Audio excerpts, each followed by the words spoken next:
The Cold War created the illusion of equality. Two flags, two ideologies, two armies staring at each other across continents.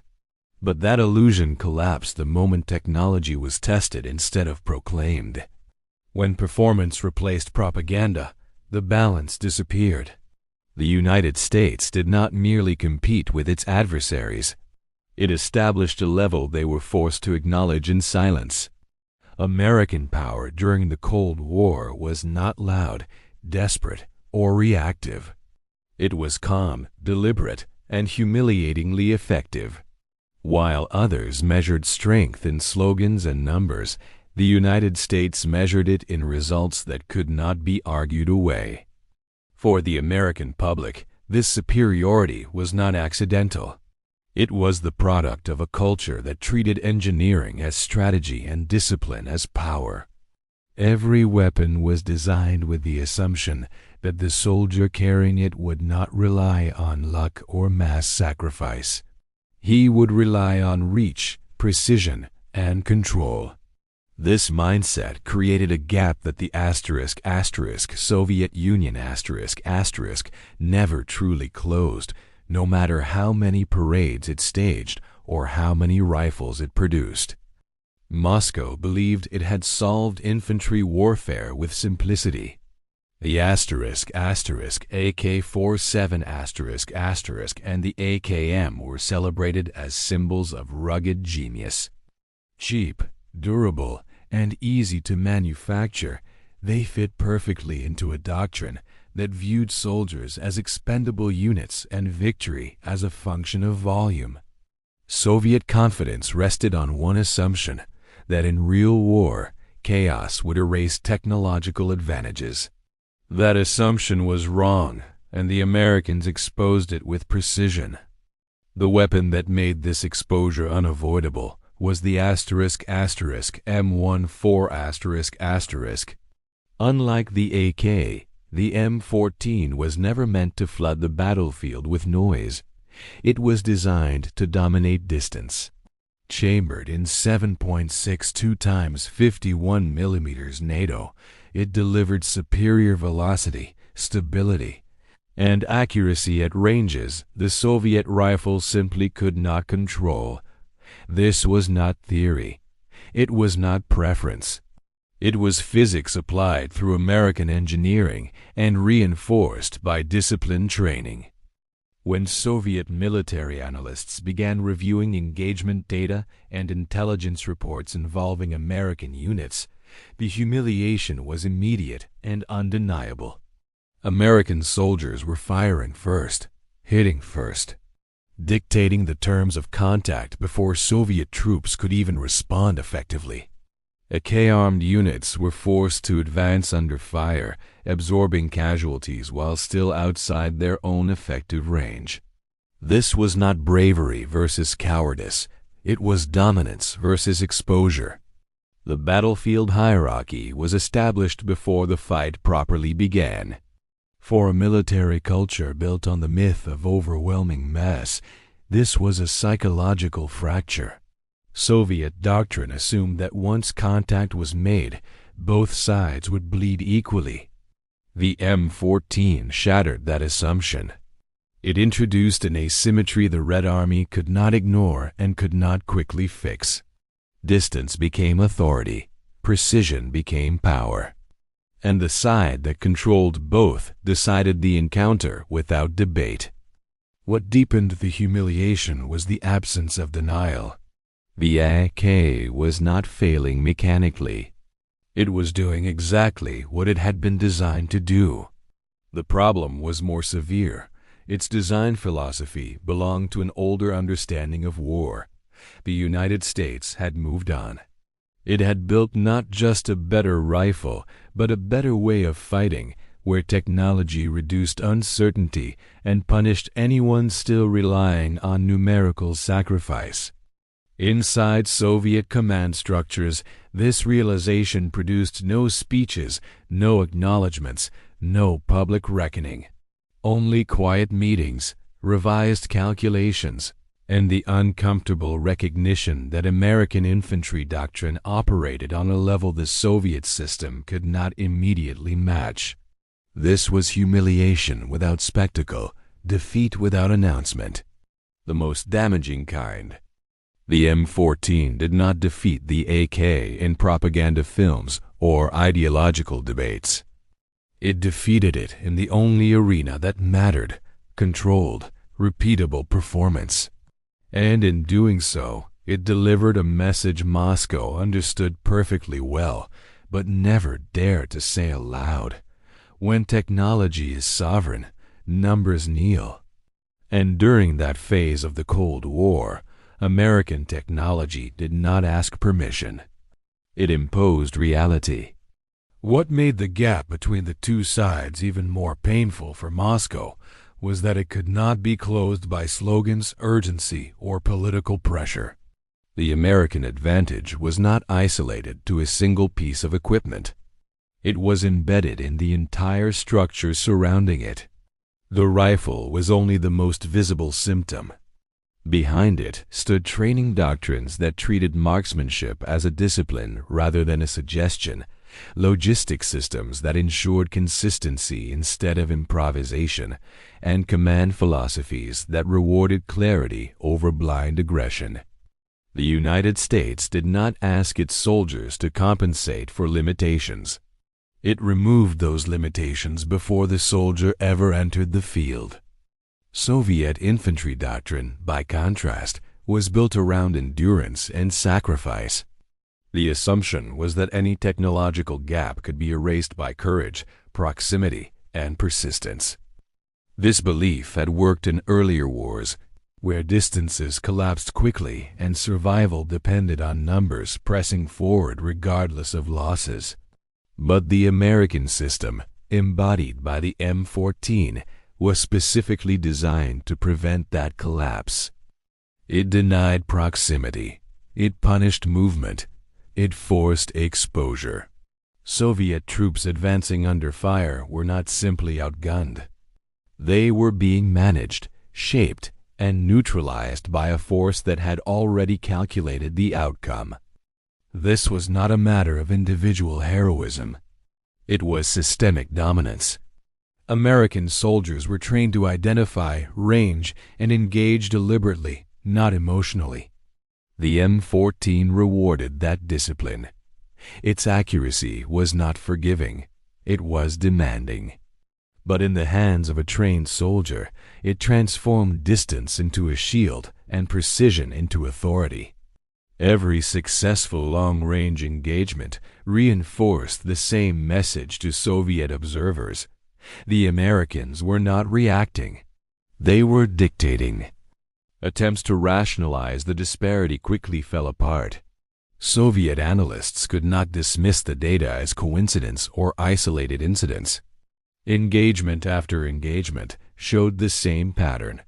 American units controlled space. Soviet units absorbed pressure. The difference in casualties was not dramatic enough to be publicized, but it was consistent enough to be alarming. This was the most dangerous kind of imbalance, the kind that does not provoke panic, but forces acceptance. What followed inside Soviet military planning was not denial, but discomfort. The existing doctrine did not allow for a simple fix. Retraining millions of soldiers to adopt a precision-focused approach would take years, if not decades. Redesigning weapons to match American reach without sacrificing reliability required industrial shifts the system was not prepared to make quickly. Even acknowledging the problem openly risked undermining the ideological narrative of self-sufficiency and superiority. Silence became the safest option.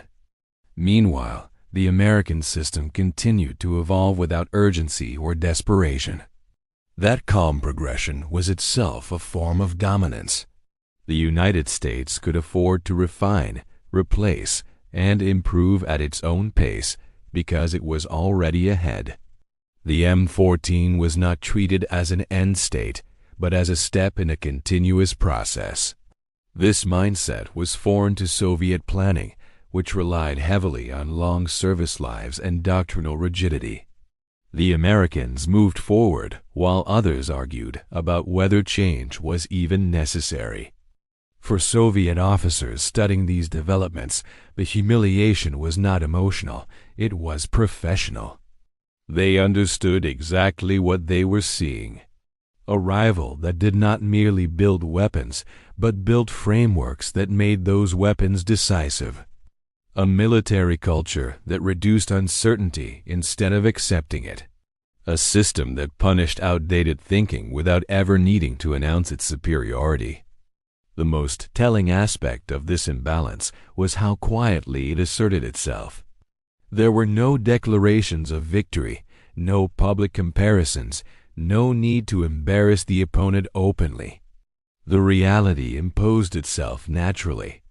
When one side consistently dictates the conditions of engagement, the other side eventually adapts or accepts subordination.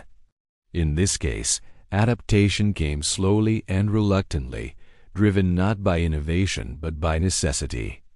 The M14 thus became more than a rifle. It became a reference point, a moment when Soviet planners were forced to confront a truth they could neither publicize nor ignore. That American infantry power was not based on bravado, but on control. And control, once established, does not need to be defended with words. Inside the Soviet system, the consequences of this imbalance unfolded quietly and without ceremony. There were no emergency announcements, no sudden reversals broadcast to the ranks. Instead, there were closed rooms, restricted briefings, and an increasing number of reports that no one wanted to circulate too widely. These documents did not speak in emotional terms. They spoke in margins of error, engagement distances, hit probability, and exposure time. And in every category that mattered, the conclusion was the same. American infantry forces were operating with a margin of control the Red Army could not neutralize quickly. What made this realization particularly humiliating was that it did not come from defeat in battle, but from comparison. Soviet planners were forced to acknowledge that even when their troops performed exactly as trained, even when equipment functioned as intended, the outcome was still tilted against them in open and mixed terrain. The Americans did not need numerical superiority. They did not need reckless advances. They needed only to maintain distance and discipline. That alone was enough to place Soviet units at a disadvantage before the first maneuver was completed. Attempts to explain away the disparity as situational failed under scrutiny. Terrain, weather, and morale could not account for the consistency of the results. Nor could political explanations hide the technical truth. The problem was not courage or commitment. It was that American doctrine treated war as a problem to be solved, while Soviet doctrine treated it as a condition to be endured. One approach reduced uncertainty. The other absorbed losses. Only one of those approaches scales reliably in a modern conflict. This forced an uncomfortable shift in Soviet thinking. The old assumption that proximity would eventually neutralize technological gaps was no longer reliable. The Americans had engineered their way out of that trap. They had created conditions where proximity was denied, punished, and controlled. Infantry combat was no longer a chaotic collision, it was a managed process. And management favored the side that planned ahead rather than reacted under pressure. The deeper humiliation lay in the timeline. Even if Moscow accepted the need for change, it could not move fast enough to erase the gap. Weapon development cycles, industrial retooling, retraining programs, and doctrinal revisions all required time. The American system, by contrast, did not pause. It continued refining, testing, and improving without urgency, because urgency was unnecessary when superiority was already established. That calm progression sent a clear message: the United States was not racing. It was leading. From the American perspective, this dominance required no justification. It was the expected outcome of a system that valued preparation over improvisation. Soldiers were not asked to compensate for shortcomings with sacrifice. Shortcomings were engineered out of the system long before deployment. That philosophy permeated everything, from individual weapons to combined arms coordination. The rifle was never the whole story. It was merely the most immediate proof. For Soviet officers tasked with planning hypothetical engagements against American forces, the psychological effect was corrosive. They were forced to build scenarios around an opponent that consistently dictated tempo and distance. Defensive planning became reactive. Offensive planning became conditional. The margin for error narrowed. And in military science, a narrowing margin is a warning sign that hierarchy has already been established. What made this imbalance particularly damaging was its invisibility to the public. Without dramatic defeats to rally against, there was no catalyst for ideological mobilization. The humiliation existed only among professionals who understood what the numbers meant, and that understanding lingered. It influenced decisions quietly, shaping procurement priorities and doctrinal debates that would surface years later under different justifications. Meanwhile, American confidence remained unshaken because it was not based on belief. It was based on performance. The system worked as designed. When systems work, they do not seek validation. They simply continue. That quiet continuity was, in itself, a demonstration of power. This was the reality the Cold War concealed behind rhetoric. One side built weapons to survive chaos. The other built systems to eliminate it. And once that distinction became clear, no amount of production or propaganda could reverse it quickly. As the internal Soviet reassessment deepened, a subtle but irreversible shift occurred. Planning documents began to change tone.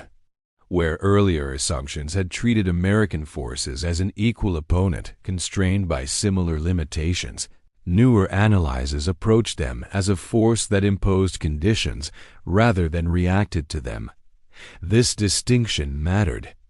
It meant that Soviet planners were no longer asking how to defeat American infantry, but how to survive contact long enough to reduce losses. That alone marked a psychological demotion.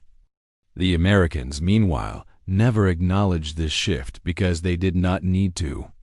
Their doctrine already assumed dominance of engagement space. The M14 was simply one expression of that assumption. It reinforced a broader reality. American forces were trained to think in terms of control curves, not attrition curves. They did not seek to overwhelm. They sought to position. Once positioned, outcomes followed naturally. This approach stripped uncertainty from combat and replaced it with predictability. Predictability is power. For the Soviet system, predictability was dangerous. It exposed rigidity. A doctrine built en masse requires flexibility in outcome. It assumes that losses are variable and acceptable. But when an opponent can consistently predict where, when, and how contact will occur, mass becomes a liability. Concentrations become targets. Movement becomes exposure. Initiative erodes. Soviet analysts recognized this, even if political leadership avoided the implications. What made American superiority particularly humiliating was its restraint. There was no rush to exploit the gap theatrically, no attempt to publicly embarrass the adversary. The United States behaved like a force already comfortable with its position. It refined processes, updated equipment, and trained relentlessly, not because it was threatened, but because it expected to remain ahead. This confidence communicated more than any declaration could. It told the adversary that the gap was not temporary. Inside Soviet procurement circles, the realization hardened: the existing infantry model was insufficient. The AK platform could not be stretched to match American reach without abandoning core assumptions. To compete, the system itself would need to change.